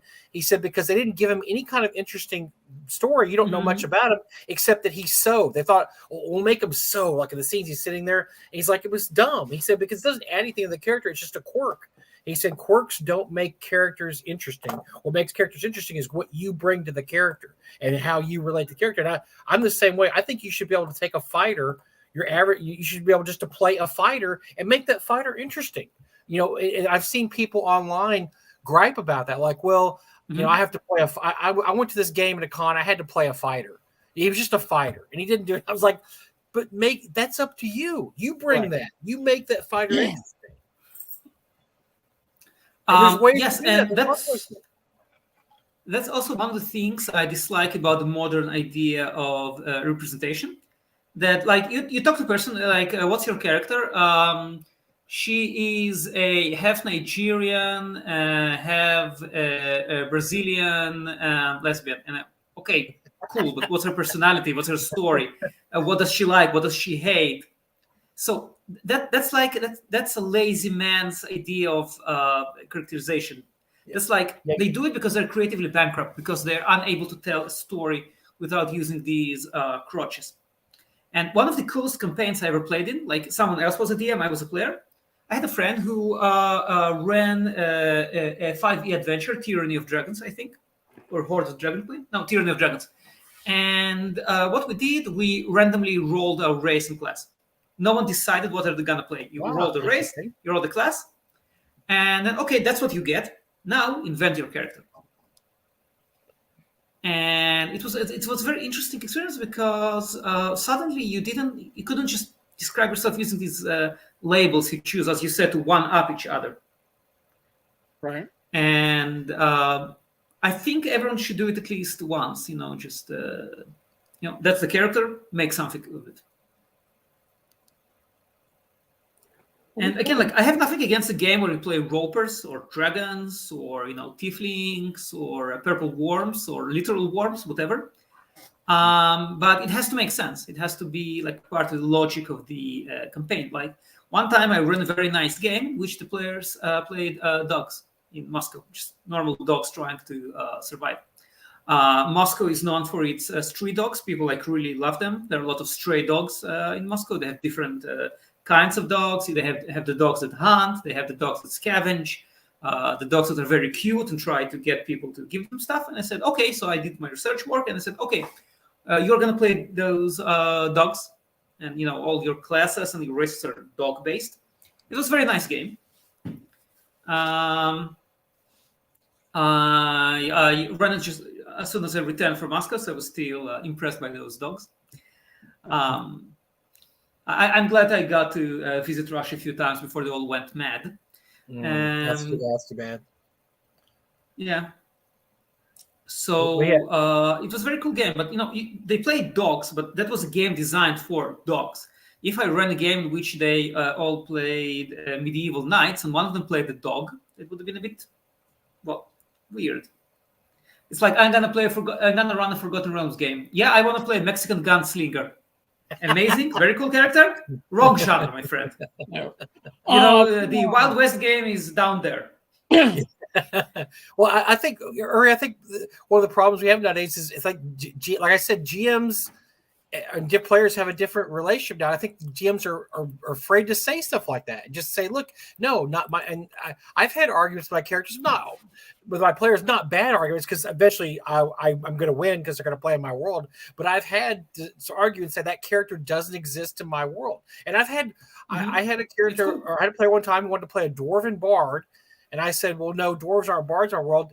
And he came up with a great concept. I said, you know what? I like that concept. Okay, you could be a dwarven bard because you nailed it. You thought of a reason why what this guy does. He doesn't cast spells because dwarves don't like magic, but he used the drums. I can't remember, but everything worked. It worked as a dwarf. I said, okay, you went the extra mile to figure this character out. But most of the time when they asked me to play something stupid, I remember one time I got in an argument with a player because he wanted to play a drow, and I just said, I don't really have those in my campaign. If you want to be hated and feared because they are in the surface world, well, I want to be a drow, but I don't want to be hated and feared. Well, I can't change my entire world just to make you happy about your one character. In the early 2000s, there was a plague of Drizzt. Everyone wanted to be a Drizzt. Yeah. All the drow were secretly good, and I thought there are no evil drow. All the drow secretly good. they're all rangers trying to help you. That's kind of how this was. Yeah, it was when you used to advertise for players back in the 90s.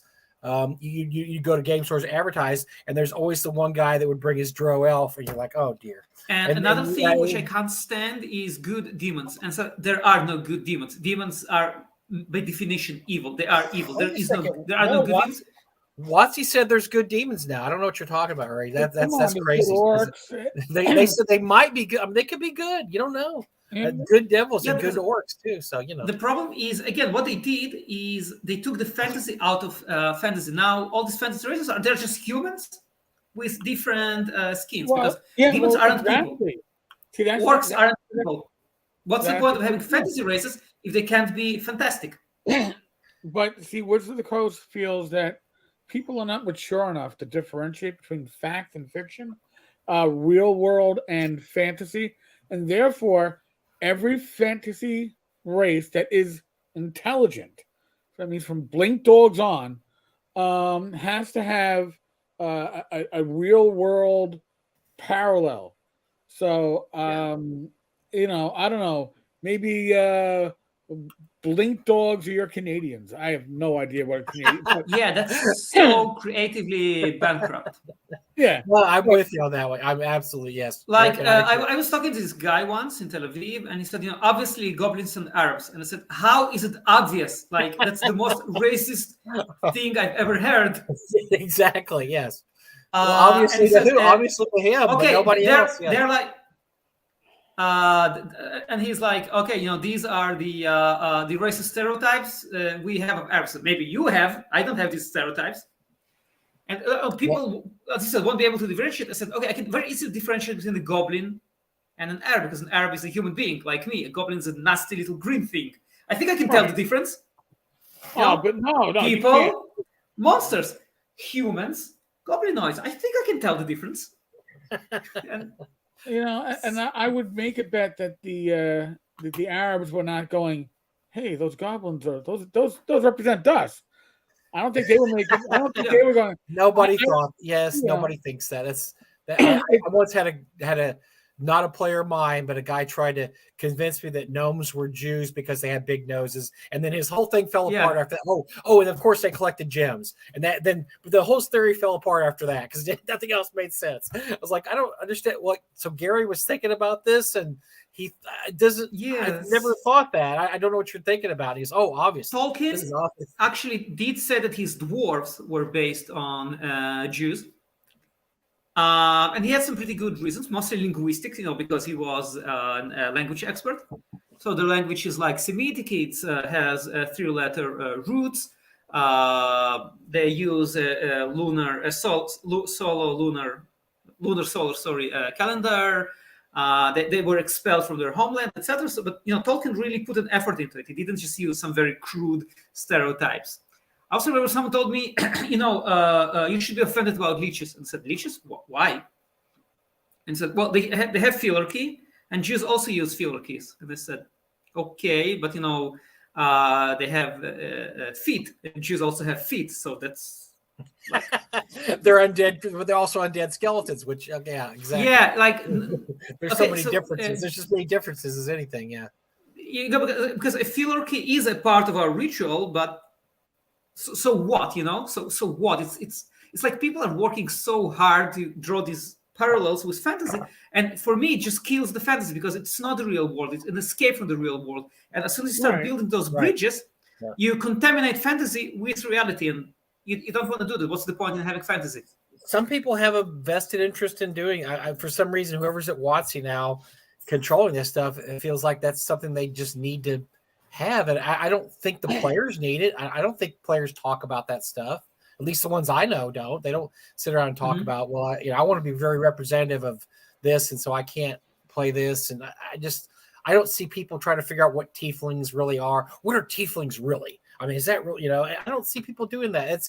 That's just a created. It's an obsession with allegory, and actually, in the preface to the Lord of the Rings, Tolkien wrote how much he hates allegory. Lensman had an interesting question that. Well, you have to be more specific, Lensman, because almost colonization is a constant theme of literature going back hundreds of years, and it's still you can find it in almost anything. Probably thousands of years. Yeah, you'd have to.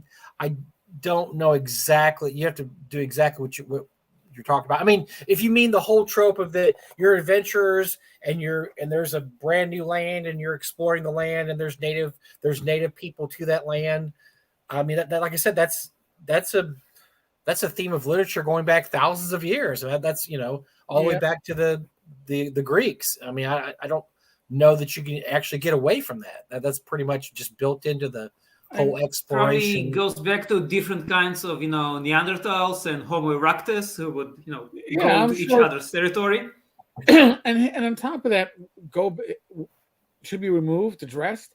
These are older titles. They're in print. You're not going to take print copies and hold on a second, collect every print copy, get the white out, and then scribble in the following correction. But you're going to do you can do it to the PDF, Eric, and I don't think it's impossible to say that they may start editing PDFs at some point. I don't know exactly what they're going to edit it, but if they can take Roald Dahl's books and take the word fat out of them, then Yeah. I could see WotC taking certain words out of there. So stupid. It is like saying that as a society, we cannot look at our own parts of the past and appreciate our past for what it is, which is a snapshot of that time. And if you can deal with that, you're in a fucking bubble. You don't deserve to be put out in the real world. You should just stay in your little bubble and be protected by everything. Because we see it. It's like it's the same mentality where everybody gets a participation trophy. It's come on. The real world does not give out participation trophies unless you're a civil servant, in which case you probably get a paycheck just for breathing and showing up. You would know that better than That's besides the point. Yeah, one of my players works in the tax authority, and I said, "What's the qualification for your job?" And he said, "Having a pulse." That's pretty much the same in this country too.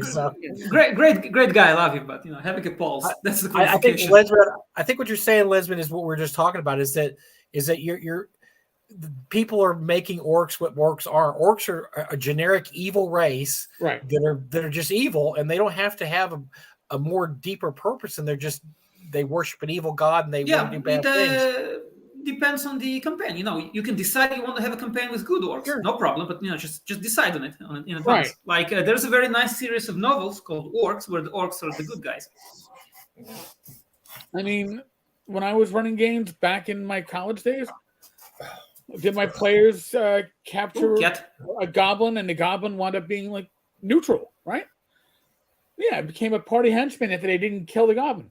In my later days, on my Saturday nights using Roll20, did a similar situation happen? The players took a captive, wound up not being evil, not being good.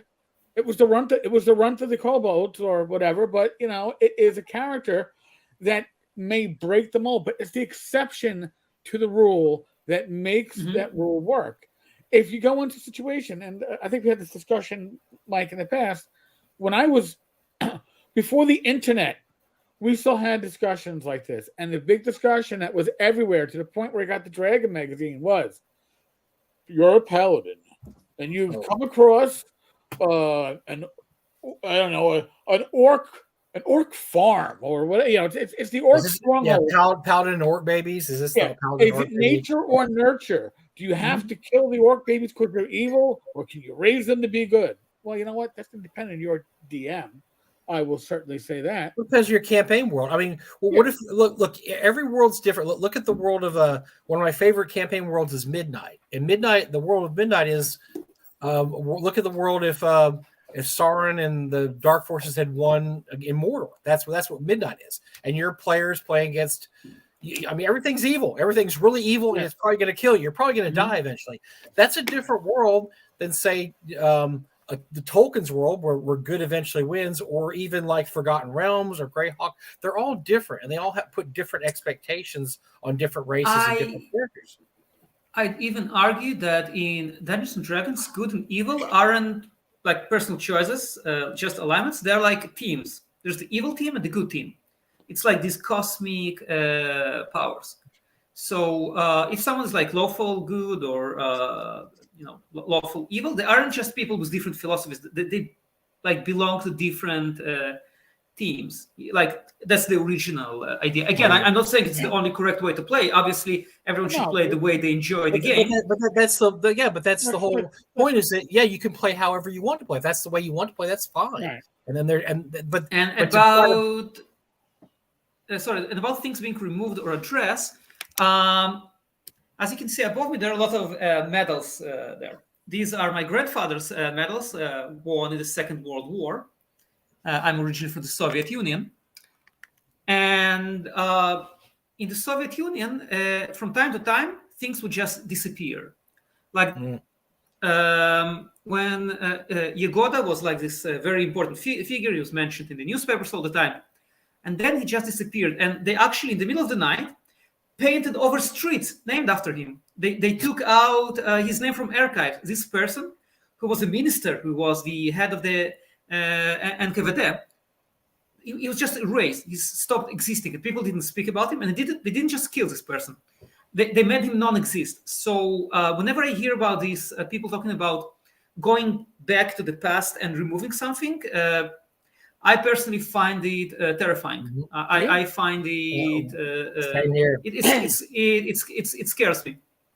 I was very happy when I was very happy when Rodal. So recently there was a big controversy. Rodal's books, especially Willy Wonka and the Chocolate Factory and the Giant Peach. He wrote some really kind of dark children's tales. Penguin said, "Hey, we're gonna take away the bad stuff of this because we don't like words like fat or scary, or we women can't be witches or ugly," and they had wholesale changes. Well, the outcry was so great, and it went across every political spectrum, from conservatives to liberals. I mean, Salman Rushdie came out against because it. it's murdering history. It's wrong, because it's just wrong. It doesn't matter what your political persuasion or anything. It's wrong to take that away. And I saw about a week later, Penguin said the original versions will still be available now. So, because they were going to get rid of the original versions, they're going to say these were gone. It's only new, and that is one of the reasons why I value physical. I always keep it upside down. Why I value physical books so much, because they can't go into your book and change it. Right.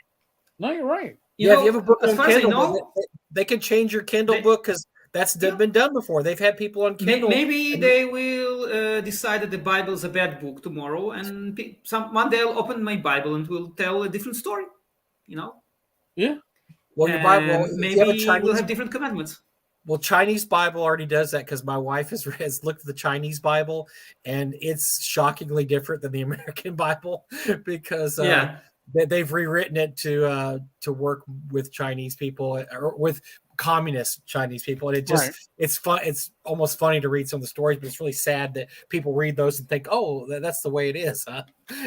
But that's not how it is. But that's what's frightening about that, is that, and that's why, like you said, owning the physical books is the way to go. But nowadays, so much in our society is digital, that Kindle has changed books. Somebody has woke up the next day. A good example was they had a version of 1984 in Kindle. This is years ago, and the next people woke up the next day and it was gone out of their Kindle books, and they said, "Oh, because that translation didn't match our standards. We decided to put another version of 1984 in your Kindle." Translation? And they're like, it was originally in English. Yeah, they're like, well, that doesn't make any sense. Yeah, because you're right, it's in English. So people were getting mad, because then they noticed what the differences were. There were slight differences in words. They changed up several words in there, but that was the new edition that they had. So they just took your old edition out of Kindle, yanked it out, and put this new edition in there. Yeah, I don't just think about localizing things that are already in English. I mean, English and American English aren't so different. No, but too. This is what Wizards of the Coast, my opinion, but I strongly believe that this is the future of D&D. One D&D is absolutely it's going to be a digital game. Will there be physical copies in the beginning? Sure, but that's not what they're going to be concerned about. Right. And when they change something, when they revise a rule or they change lore, it's going to be a stealth edition change in your D&D Beyond account. You may get a notification that, your history of the Dro is now version 1.112 as opposed to 1.111. They will tell you what the change is. And they can immediately change it, too. They don't have to, like the whole thing with Spelljammer, that whole screw up with Spelljammer. They have to say, okay, we're never going to publish these books again, because these books, we don't like the way we describe the winged apes or whatever. Right. Well, when it's all digital someday, they don't even have to say anything. They could just go in there, and then when next time you pull it up, like, wait a second, the flying apes are described totally differently. Well, it's because they changed it last night when you weren't looking. Yes, exactly. So that's going to be the future of D&D.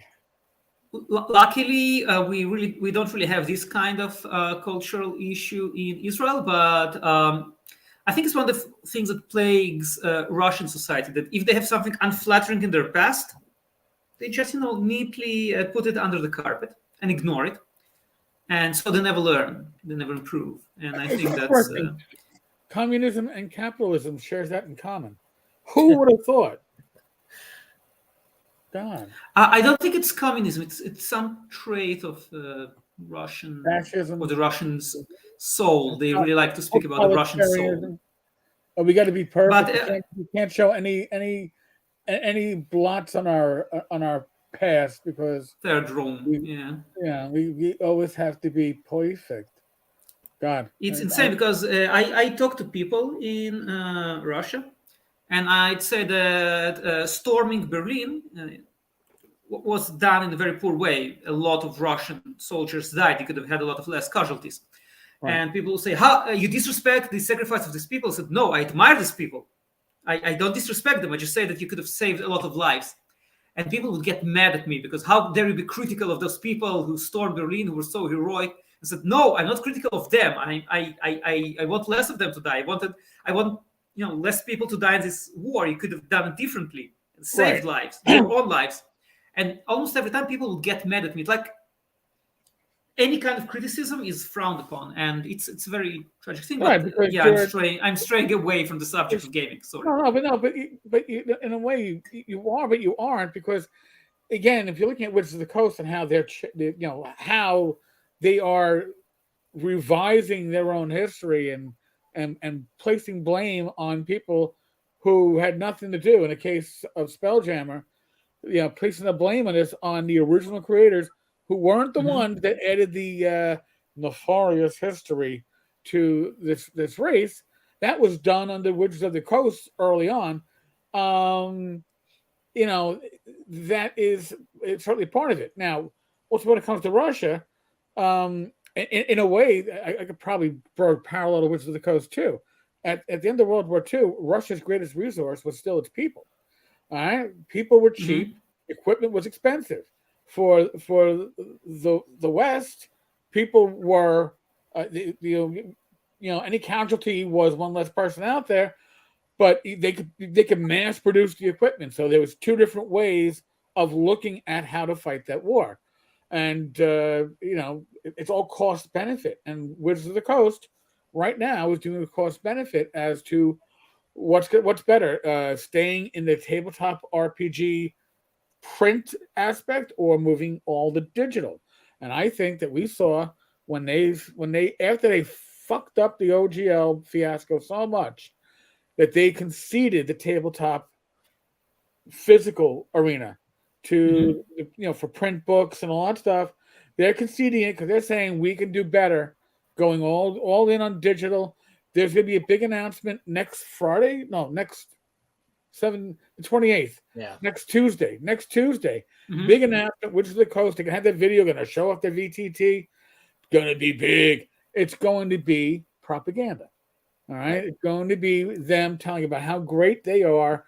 And they'll probably even talk about, and look at that. We even put our rules into the Creative Commons for you. No, you didn't do it for us. Yeah.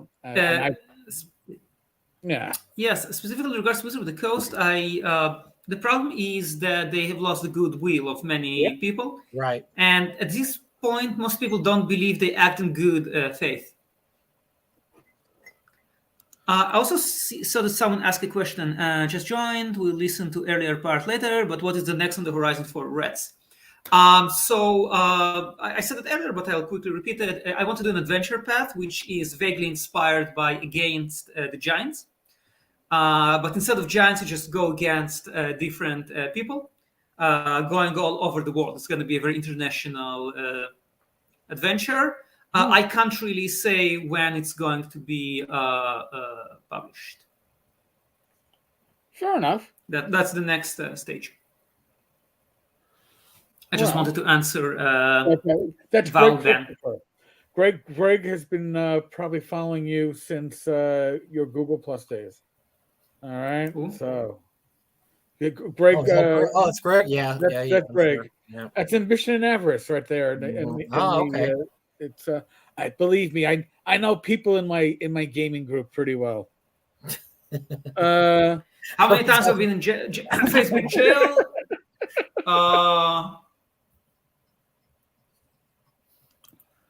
13. Oh my goodness. Times Facebook jail. God bless you. You're my hero. Turn it on.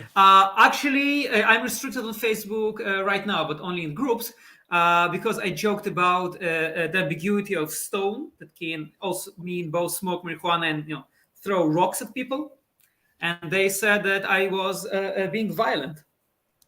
Well, what happened, Uri, is once you get on their radar, then it's worse because probably Eric and I could say that and not get in trouble, but once they get you, it's like a snowball. It gets worse and worse and worse, and you get suspended, more and more often because I saw the other day, Eric, they just fired another 10,000 people, so they're going to try to rely more and more on AI to do their policing, and it's going to get worse and worse. It's going to get so bad, so bad. Yeah, I think that's one of the reasons why I'm more active on Twitter right now, because I don't get banned on Twitter every week. You're doing something wrong, Uri. You're supposed to get banned more often.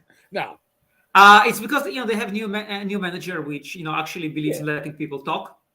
Go figure that one out. I mean, listen, I've actually had one video removed from YouTube. I'm not, because somebody complained that I was making videos that were attacking them personally. So all my videos were good that they complained about, except for the one where I remarked about them complaining. Somehow remarking about somebody complaining and trying to get your shit taken down gets that video taken down. I don't understand. I actually haven't been suspended from YouTube yet. I'm working toward it, but I just can't find the right formula, I guess. Got it. Yeah. I have two YouTube channels. One is mostly meant for kids, where I just describe different kinds of dragons, because as we spoke earlier, the monster manual hasn't been translated into English, so I thought I'd just do videos in which I describe the dragons in Hebrew, so that's not something that YouTube would suspend. The other is quite political, but apparently I'm not sufficiently extremist and dangerous, so all right, good. There. I'll have to find you. I like my certain amount of Uri in my diet. Just like keeps me calm and clear. Again, Uri, I've known you on social media since the Google Plus days. You've always been good people. I'm really glad. Mike, we're like international now. We've had our wow. Well, I almost am loath to even count our Canadian up north. I don't think Greg really counts as being like outside the States. He comes down to the con anyway. But with Uri out in Israel, we've done New Zealand now. We got to get somebody from South America, maybe Brazil. It's all the British Empire, all parts of the British Empire. There you go. We need some more Europeans, yeah. Europeans. They're a dime a dozen. I'm kind of European. I'm originally from Moscow. You count too, right? You count as like European and Israeli. That's okay. You're allowed. Mm-hmm.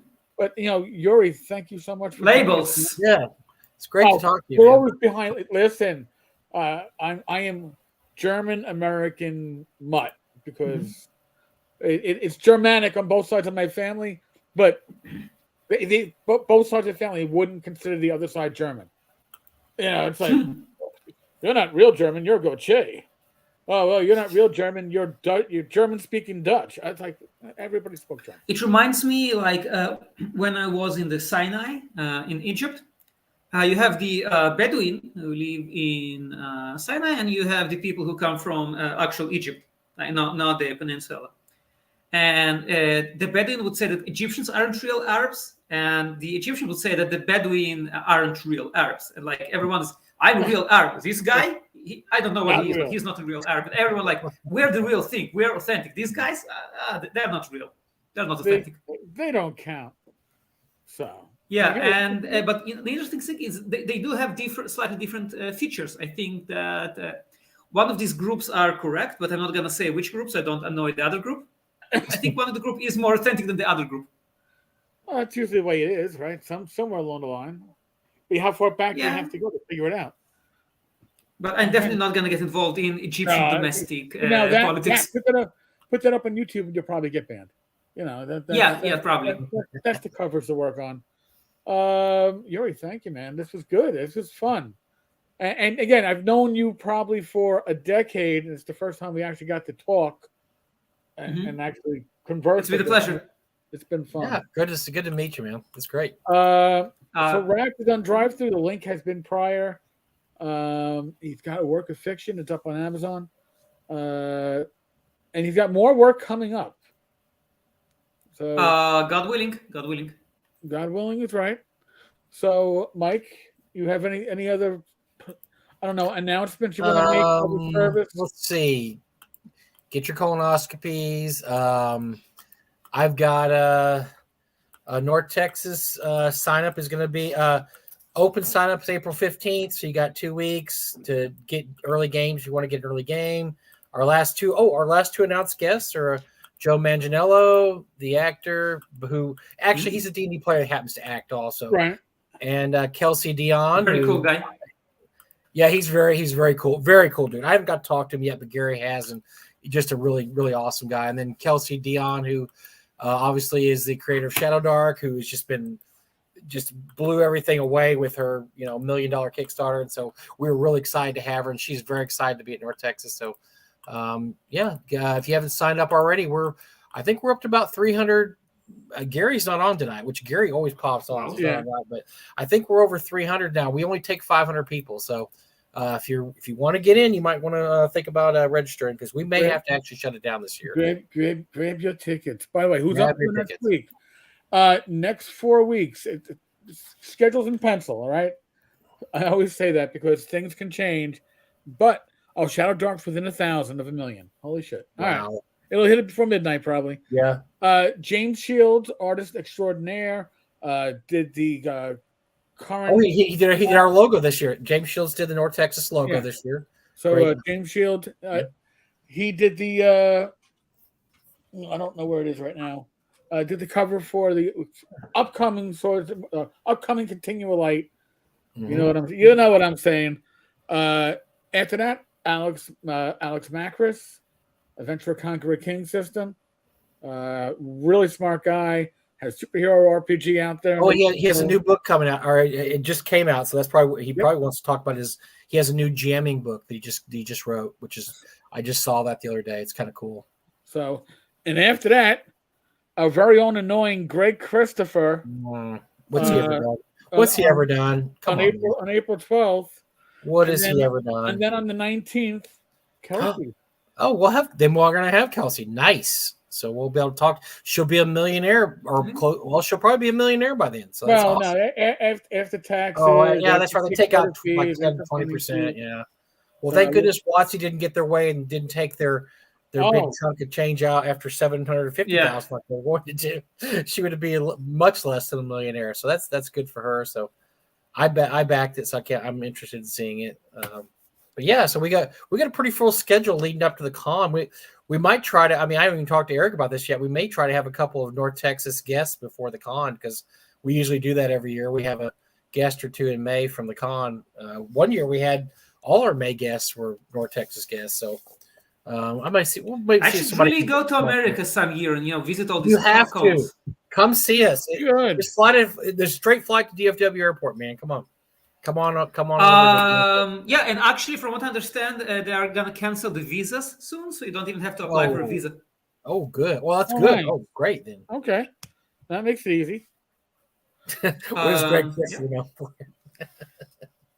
What is next week's guest? Ambition and Avarice. If you want an old school RPG that really takes a nice tweak on things, and is detailed.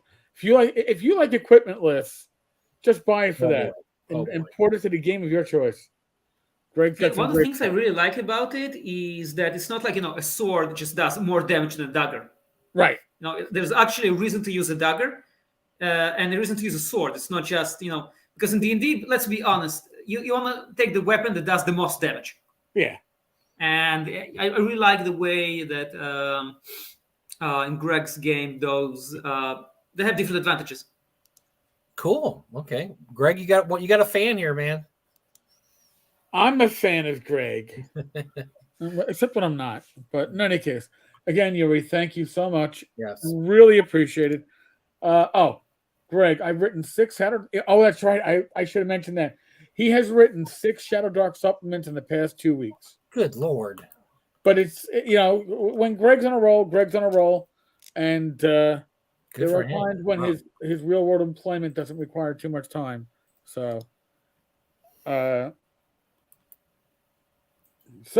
right, let's wrap it up. Because Uri, it's like 4:00 in the morning by you right now, right? Oh my gosh! Yes. So quick answer to Lensman. Yeah, no, not really, because anything I want, I can just order it from overseas. And as you can hear, I speak English more or less. So no, I don't really. There's nothing in Israel which I can't get. I'll just order stuff from abroad. Well, Mike made his announcement. We got link. Uri, I'm going to put your links up too as a pinned comment. Thank you. At the end of this one, so people can find it. So if you're looking for Uri, go to. Yeah, I just threw all the links at you. I know, and I will put them in a place where everybody can find them. Folks, as always, be safe, be well, God bless. Roll those dice, roll them well. Thursday night is a hangout on the Discord server at 9 p.m. Eastern.